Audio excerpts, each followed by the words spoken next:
পেহেলগাম থেকে আমরা 3টে জায়গা যেতে পারি। একটা হচ্ছে বেতাব ভ্যালি, সেকেন্ড হচ্ছে আরু ভ্যালি, আর থার্ড চন্দনবাড়ি। তো আমরা সকাল সকালে মোটামুটি বেরিয়ে পড়েছিলাম। এখানে গাড়ি, তোমরা যে গাড়িতে এসছো বা ট্রাভেলারে এসছো সেটা এখানে বোধহয় চলে না, কারণ আমাকে তো সেটাই বলা হয়েছিল। তোমাকে এই 3টে জায়গা যাওয়ার জন্য এইখানকার লোকাল যে সমস্ত গাড়ি আছে সেই সমস্ত গাড়ি তোমরা বুকিং করতে পারো। মানে মেনলি এখানে যেগুলো আছে টাটা সুমো, সাফারি, এই টাইপের গাড়ি আছে। তো এই টাইপের গাড়ি তোমরা এখান থেকে বুক করতে পারো এবং তারা তোমাদেরকে নিয়ে যাবে এই 3টে জায়গা। এই গাড়িগুলোর চার্জেস থাকে ওই অ্যাপ্রক্স 1200 থেকে 1400 এরকম একটা চার্জেস নেয়। কাশ্মীরকে কেউ বিনা কারণে ভূস্বর্গ বলে না, তার প্রমাণ আমি জম্মু পৌঁছানোর পর থেকেই পেয়েছি। এখন শুধু সেটাকে তাড়িয়ে তাড়িয়ে উপভোগ করছি।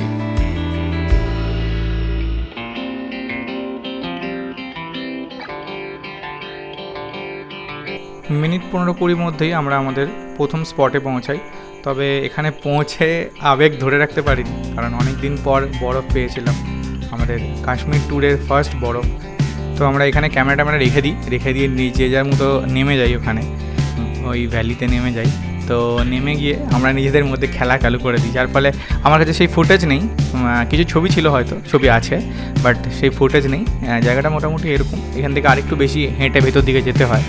তো যাই হোক, আমরা ফুটেজ বেশি নেই, বাট আমরা ওখানে এনজয় করতে ব্যস্ত ছিলাম, যার ফলে ফুটেজগুলো নেওয়া হয়নি আর এই সময়টা আর কি। তবে তোমাকে এখানে বেশি টাইম ওরা দেবে না, কারণ ওরা কি করে বলো তো, দিনে 3-4টে ট্রিপ করে ওরা, যার ফলে ওদের ইনকামটা বেশি হয়। ওরা যত বেশি ট্রিপ করতে পারবে একটা দিনে, তাদের ইনকাম ওদের ততটা বেশি হবে, যার ফলে তোমাকে ওরা টাইমই দেবে না। তুমি খেলছো, মজা করছো, তার মধ্যে ওরা তোমাকে বারবার ডাকছে, আমাকে ডেকে ওরা তুলে নিল আমাকে, মানে গাড়িতে ওঠার জন্য বারবার করে জোর করছে। তো যাই হোক, এখানটা মোটামুটি আমরা দেখে আমি একদমই সন্তুষ্ট হইনি। তো নেক্সট স্পটের জন্য আমাদের বাধ্য হয়ে বেরোতে হলো।